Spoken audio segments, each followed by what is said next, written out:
Hello lovelies, I'm Courtney Bonds. Welcome to my channel. Today I want to talk about how to get unstuck, and what I mean by that is, as a content creator, sometimes we have a tendency to focus maybe too much on one thing and we can't get out of a rut, so to speak. So I want to talk about some tips and some observations that'll help you get unstuck in your journey. Stick around.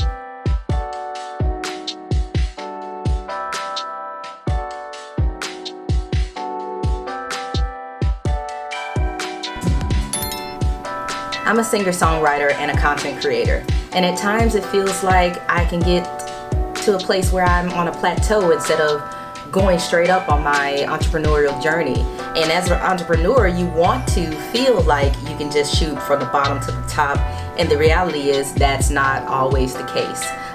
So sometimes you get on a plateau and you feel like you're not moving forward, but the idea is to not stick in one place in that plateau. But even if you're moving laterally, you should be moving forward in some way, somehow. So I want to talk about a few ways to do that. So the first way to push yourself out of this place is to refresh your goals. So I was talking to a friend of mine the other day, and I told him, I said, you know, a lot of times people get off track because they literally forget their goals. I know I've done that before myself.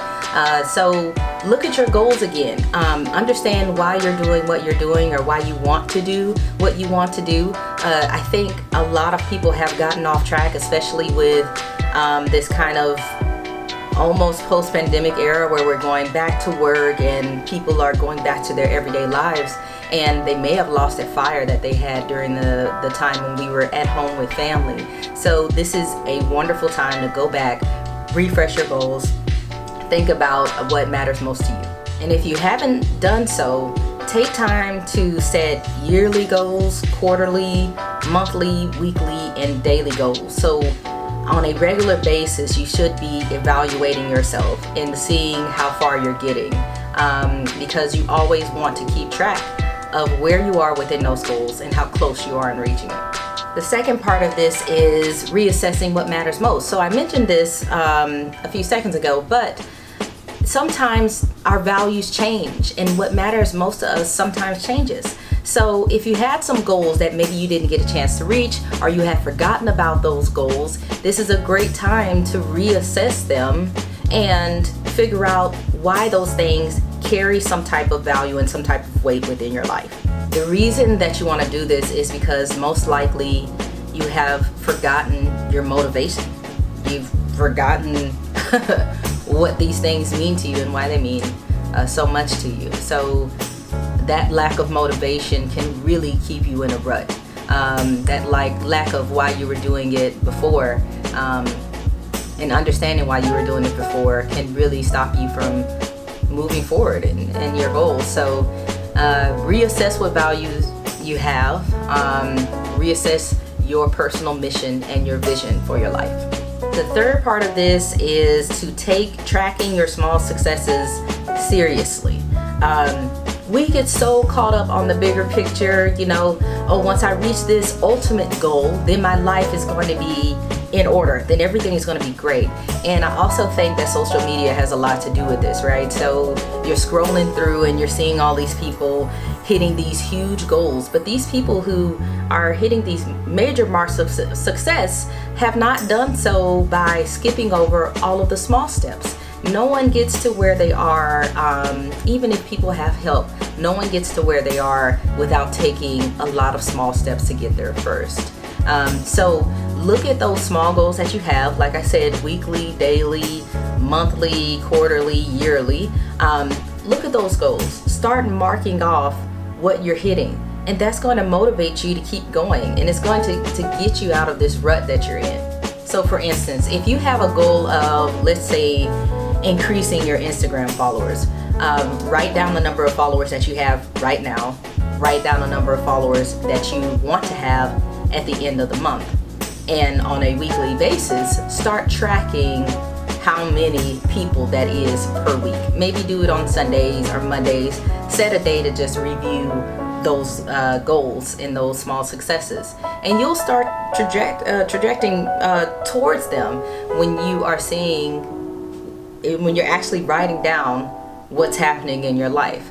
I think that's another thing that has people stuck sometimes, is that if you're not tracking yourself in some type of way, you have no idea how many successes you've had, and it's hard to figure that out when you don't have anything written down, and when you don't have any of your goals quantified. So go ahead and sit down go ahead and sit down, get a glass of wine, and figure it out. You get what I'm saying. The fourth part of this is keeping a journal. So my therapist, once, she asked me to write down everything I was feeling. So she said, no particular subject, no particular rules, just write down everything that you're feeling so that you can get it out of your head and onto paper, and just so that you can have some type of outlet. So keeping a journal is a very healthy way of getting you out of a position where you feel stagnant in some way.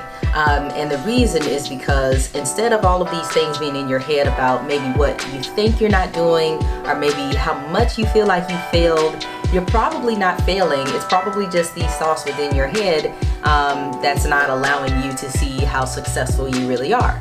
So keeping a journal, writing it down, and you don't even have to do it daily. Maybe do it on a weekly basis, right before you do your goals or right after you do your goals, or maybe every 2-3 days, so that you can understand what's going on with you.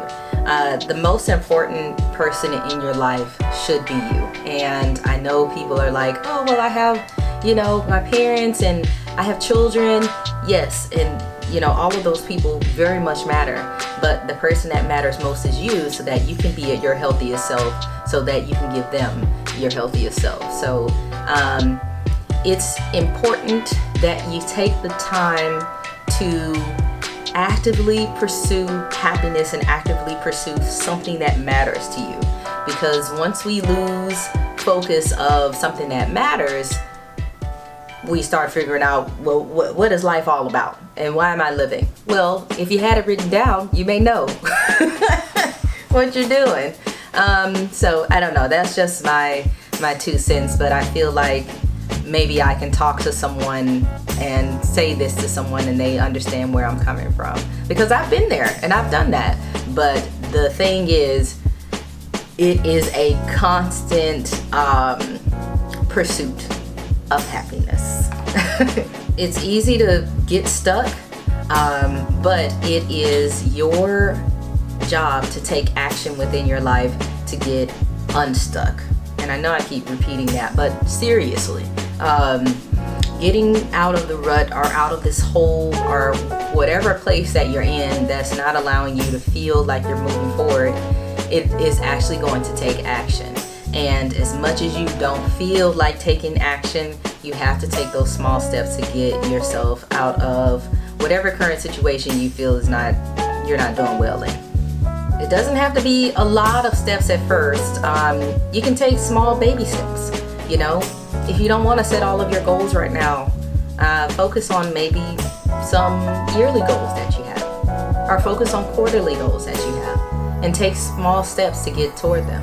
And I also want to remind you that even if you don't necessarily reach those goals, you will be way closer than you were if you didn't have anything set in the first place. I have another video on this that I'm going to put, is it right here? Lord, I'm kind of new to this. I think it's gonna go right here.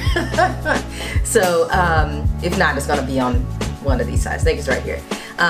But just check out this video about goals. I go more in depth here. So take some time, take care of yourself, be good to you. I love it.